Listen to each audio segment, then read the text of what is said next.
Ignition sequence starts.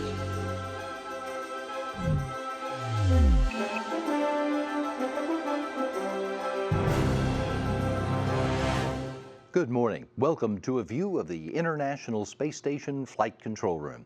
This is the Orbit 2 team of flight controllers monitoring operation of the station's systems and assisting the Expedition 62 crew members as they finish up their Friday, looking ahead to a weekend of house cleaning, family conferences, exercise, and time off duty. Now, the team is in a different control room than usual. That's part of NASA's plan to keep facilities here disinfected to protect the team members. I'm in a different spot too. It's part of the same plan. But the mission on orbit proceeds apace. Here's what happened this week. Welcome to Space to Ground. I'm Isidro Reyna. As we work to slow the spread of coronavirus here on Earth, 3 humans continue critical work on board the International Space Station. The Bartolomeo platform was robotically removed from the trunk of the SpaceX Dragon cargo vehicle.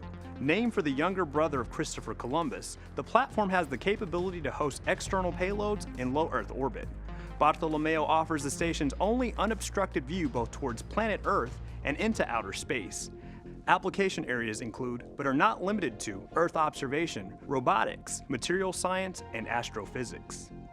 The Expedition 63 crew arrived at the launch site in Kazakhstan this week, counting down to an April 9th liftoff to the station. NASA astronaut Chris Cassidy shared how he and the crew are staying safe from coronavirus prior to launch. Well, interestingly enough, the preparation has been no different, and the quarantine for us as crew members has been very similar to what I'm used to for quarantine.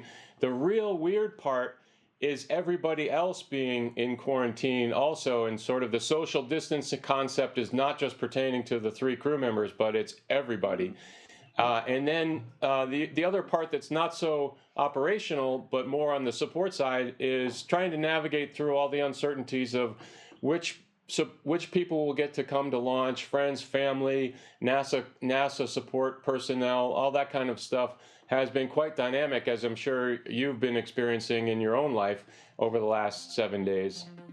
One thing astronauts have to be good at: living in confined spaces for long periods of time.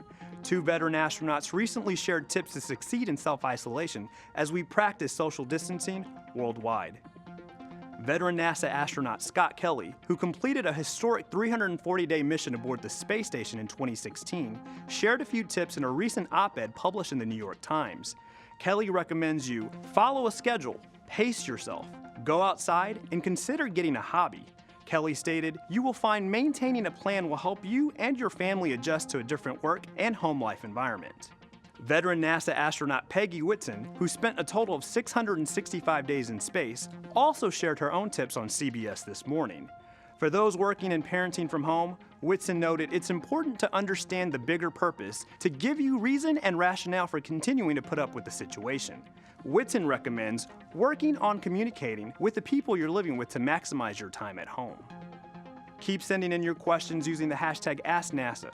We'll see you next week.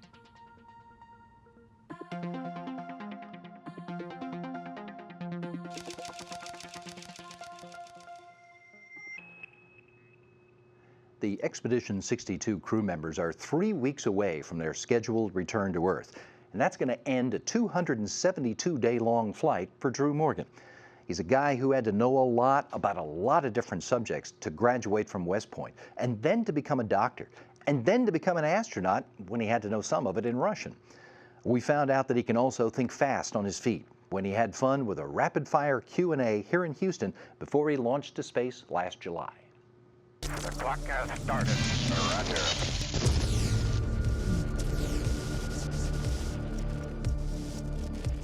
What's your favorite movie? Band of Brothers. Your favorite food? Anything spicy. Favorite color? Olive drab. Are you a morning person or a night person? Definitely a morning person. I'm not demonstrating that very well now, but yes, I am a morning person. What's your favorite ice cream flavor? Mint chocolate chip. Is there one thing you have in your fridge all the time? Milk. What accomplishment are you most proud of? My kids. Who's the person who makes you laugh the most? My wife. What's your most memorable career moment? Graduating from Ranger School and being promoted to Major on the same day. If you could have one superpower only, what would it be? Time travel. What's your favorite pizza topping? Lots and lots of cheese. Your favorite animal? Armadillo. Favorite dance move? Air guitar. Who inspires you? My dad. What would you like to be remembered for? Being a good husband and father. What advice would you give to your younger self? Be a good team player. What would be a good theme song for your life? Live It Well by Switchfoot. If you could spend one day on Mars, what would you do there for fun? Take pictures. What is a life goal you plan to achieve this year? Come home safely from space.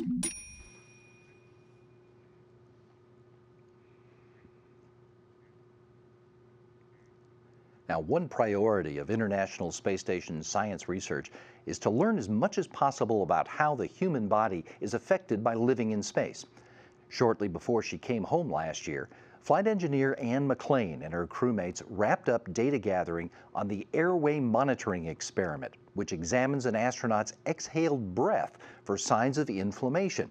They're gathering data that will be rolled into the design of future spaceships to make them safer for their human crew members. The International Space Station is a national orbiting laboratory. Every single day we are answering big questions about Earth and about space, about where we came from and about where we're going. One category of those experiments are human research, experiments on our human body, how we react in microgravity. One of the recent ones that I've been a part of is called Airway monitoring, and this is looking at airway inflammation up in space. So when we're breathing the air, you know, the small particles in the air, they don't just fall to the ground like dust on the ground. So we tend to inhale more fine particles than we would on Earth. And so we're looking at our response, our body's response to that by measuring nitric oxide exhalations as an indicator for airway inflammation. And so understanding, you know, how clean does our air need to be? How does our body react to the air?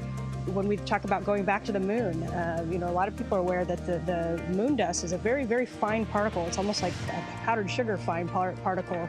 And if that's in the air and we're breathing that for months on end, if we're doing, you know, extended stays on the lunar surface, you know, we need to understand kind of how that affects the human body.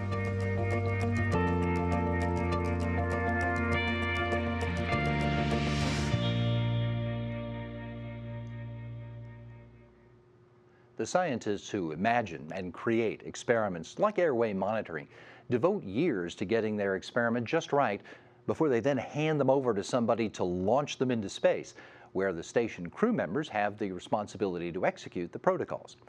What happens then, after the experiment's results come back to Earth? In this final episode of the new NASA Explorers series, take a look as the scientists carry their research across the finish line. So this is Emil. He is almost 8 months old now, and he was present for a lot of the testing that we did. He was also present for the launch in utero. And so over the course of our first ISS project, we made an entire new human along with all the other testing that we did. This flight suit that he's wearing was from his Auntie Power Stew that we got when we were down at Cape Canaveral for the launch in December. And that's my favorite face he makes right now. Since he doesn't have any top teeth.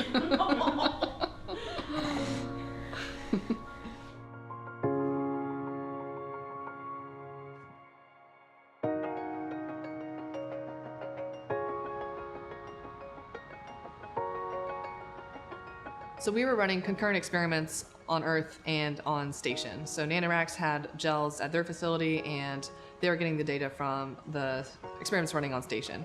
And so we were looking at how the gels formed, their structure, and also how the drug release profile was changing given those two different environments. Nanoracks brought the plates back to us, and we all made sure that we are here, and we opened the plates all together, and we had the same type of excitement that we had at Kennedy Space Center.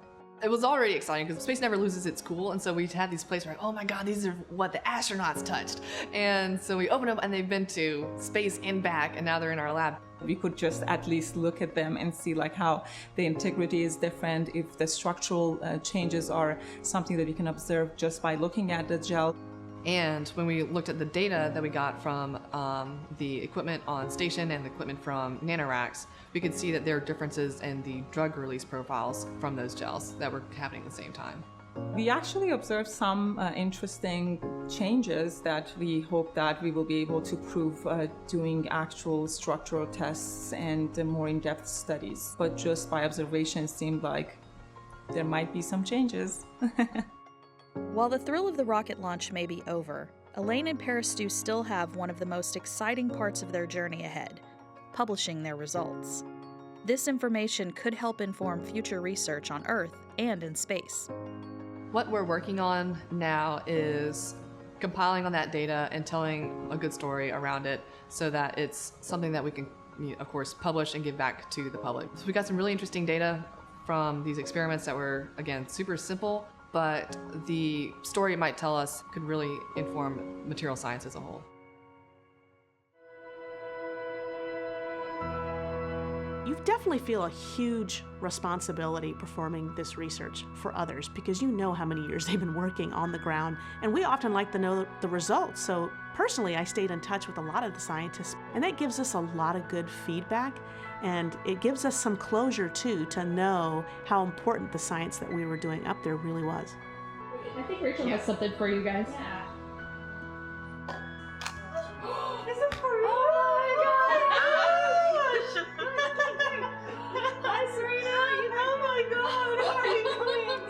When they told me they were doing this, they said, hey, we'd like to try and set up at least a FaceTime call or something, and I was like, yeah, absolutely, this is great. Oh, this is a fantastic surprise. Where are you guys located? So we're in our laboratory in Richmond, Virginia. So our other full-time employees are also women. So we're an entirely women-run company. Fantastic. It just turned out that way, but it's been wonderful because we're all women engineers. Oh, hello. This is ours. Oh, this is great. I'd like to show you the plate that you handled in space. We still have it. We still have our samples. Oh, that's so cool. Man. See, it's even neat when we get to see the science back down in your hands, too. So sometimes it does go literally in a black box when we're up there, and we hope everything gets out safely. So, but thanks for letting me invade your space a little bit today, and good luck with everything you guys do scientifically, personally, professionally in the future. All right. Thank you so much, Serena. Cool. Yeah. All right. It's good talking with you. Yeah, very nice to meet you. And happy Halloween. Happy Halloween. Yeah, it's hard to beat this. Oh, I'm trying to think of anything that would be better than watching my own launch of research to the space station. I actually have, like, my background of my cell phone is actually like the picture of us sending the product to the space station. Definitely a lot of people are surprised that young females in STEM have, this type of experiences and have contributed this much. I still look at the sky and I really think everything is so far away, and look at the stars and everything looks like nothing is achievable, but then just being a part of this whole experience, it just is a dream come true. Elaine and Paris-Stu now join the thousands of scientists who've performed research aboard the International Space Station, making the most of what microgravity has to teach us. This dedicated group is bringing what they learned back to Earth, helping improve lives and advance exploration. What Space Station gives us is a different sort of laboratory, and what's really meaningful to me is to be able to come back down and talk with my patients and let them know about some of the discoveries we made. This means a lot to me as a clinician, and so it was really neat to be able to perform that sort of science on station. The energy that everyone has who's involved in space research is extremely contagious, and so you just get hyped up about it because everyone else is so excited about it. Yes, the timelines are long, but everyone is so positive and certain that they're doing a good thing and that the money is well spent, and that is what drives people to keep doing this sort of research.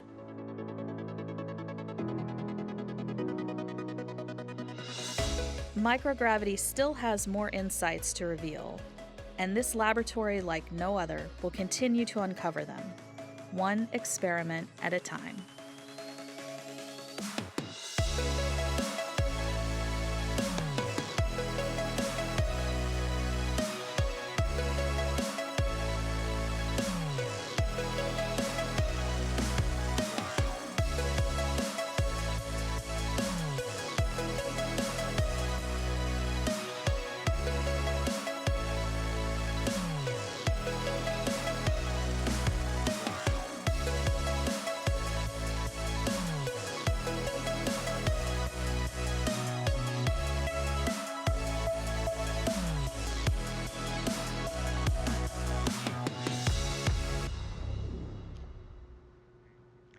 The space travelers of today and those of tomorrow have at least one thing in common with explorers of old. They are all at the mercy of the weather. The astronauts and the systems of their future space vehicles will have to be protected from the radiation of deep space. And that's why today's scientists are working hard to improve our ability to accurately forecast dangerous space weather. The space we travel through. Presented by Science at NASA. When seafaring nations began to explore new regions of the world, one of their biggest concerns in making the journey safely was how to cope with weather. They could harness the wind for power. They could rely on the sun and the stars for navigation. They could build sturdy ships. But if a storm rose suddenly, they were at nature's mercy. More than 5 centuries later, our nation is once again on the cusp of exploring new worlds. And once again, one of our concerns about traveling long distances is the weather, space weather. While space is a vacuum, it's not 100% empty. Particles, energy, and magnetic fields travel through the void. Much of these emanate from the sun's corona, as part of a constant outward flow known as the solar wind, which stretches well beyond the orbit of Neptune. There are also high-energy particles or cosmic rays in the mix, which travel vast distances from dying stars or supernovae. Earth's magnetic field and relatively thick atmosphere act as a shield against the most harmful forms of this radiation, but in space, there is no such deterrent. If we want to travel through this space, we need ways to protect our astronauts. These particles can affect our technology, tripping onboard electronics. Dr. Yari Calatavega, space weather scientist at NASA's Goddard Space Flight Center, notes, "We are working hard to forecast when these particles will be at their peak, such as during solar flares or coronal mass ejections."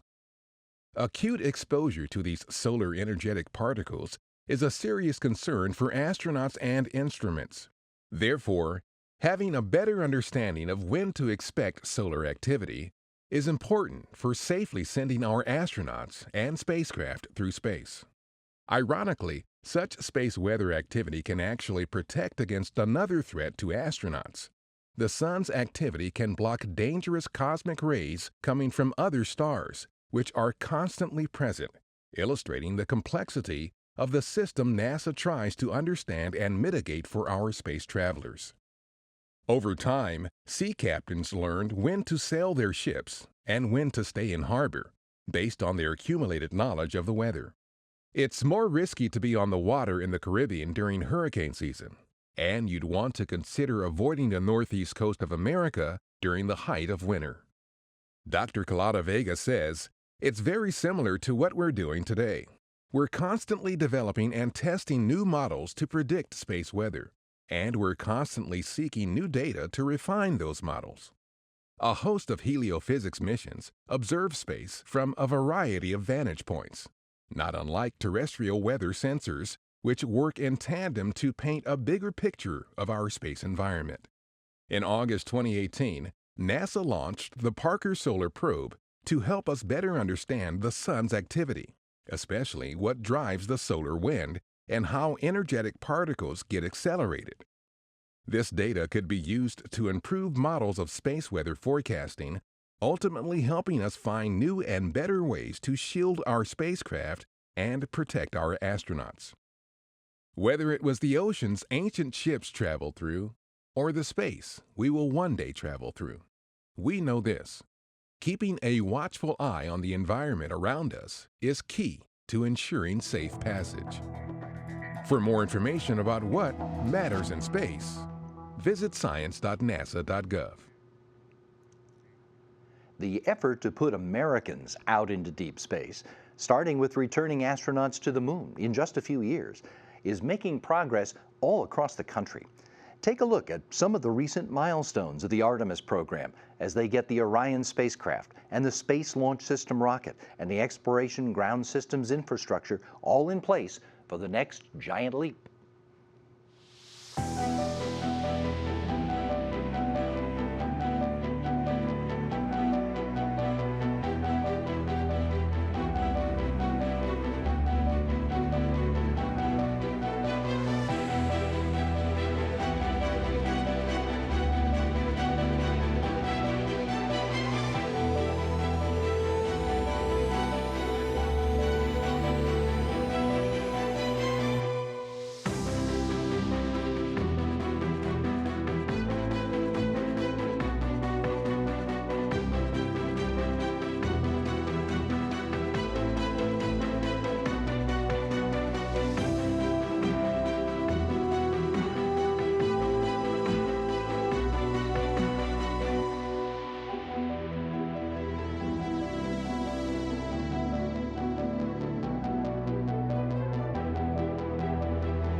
The astronauts who will complete the journeys of the Artemis program will start each of those missions with an opportunity that most human beings don't ever get, to see the planet Earth from above.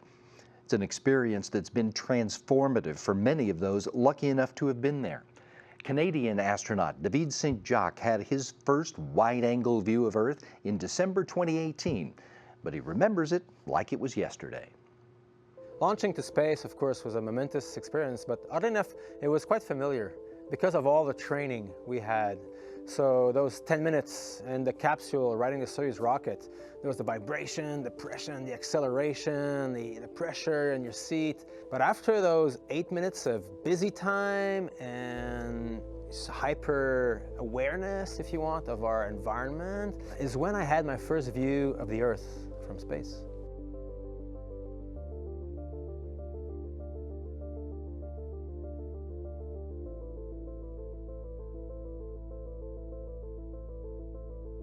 The launch was at dusk, so quickly we entered penumbra and into night. And by the time we reached orbit, it was pitch black outside, and shortly thereafter came our first orbital sunrise during the rendezvous to ISS. And I will never forget that sight, the thin blue line of the atmosphere, the curve of the horizon. That's when it became real, really at a gut level. I'm actually in space. We are on orbit. This is not a sim. Because your mind tends to go the reassuring route of pretending it's just a game. But no, that this is reality. We are in space, in orbit. And that view, that sunrise, I'll never forget that. Through the crummy little side window of the Soyuz, still is amazing. It's like burned in my memory.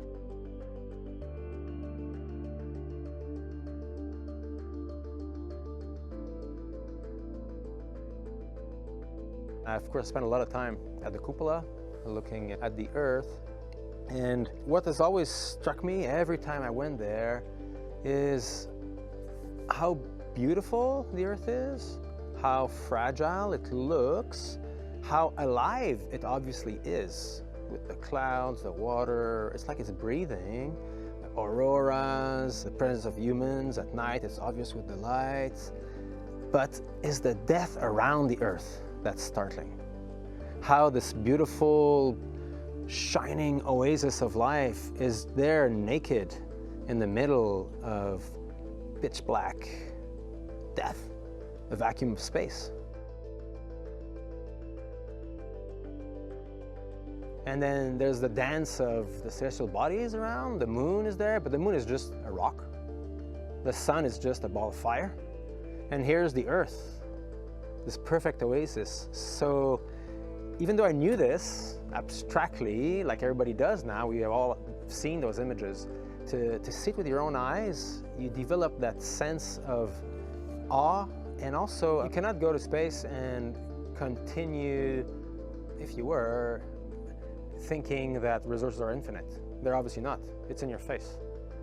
It's a finite system, a closed loop system. There's no new air, no new water that gets to Earth, ever. It's all recycled and has been for billions of years. And it is perfectly balanced and perfectly matched to our needs. We are matched to her. That concrete realization that we belong to Earth and not vice versa, it's kind of a mental shift to see that we just nowhere else we could go. We can talk about colonizing other planets, but you know, kind of smarter and cheaper to just take care of Earth as she is. So that was very endearing, that vision. And I can close my eyes and always go back to the cupola looking at the planet. And that blue line, it's unbelievable. It makes the Earth look alive. She's glowing.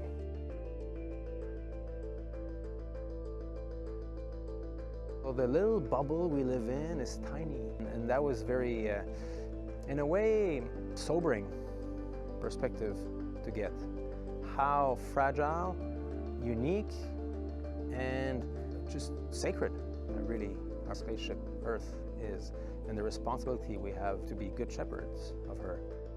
It is the home of billions of humans and billions of other species, completely autonomous in the vacuum of space. It's just a miracle. You want to protect her because it is our only spacecraft the whole of us. We're all astronauts living in the deadly vacuum of space, kept alive by this beautiful, perfect machine.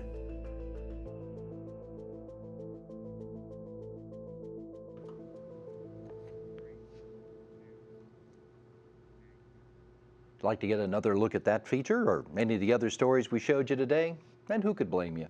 Check us out on YouTube and Facebook. There are the addresses, and be sure to look around because there are lots of other features you'd like to see about NASA and America's human spaceflight program. Going to be out on the internet anyway? Check out Houston We Have a Podcast, where we talk to folks about their work in all aspects of space exploration. New episodes post every Friday.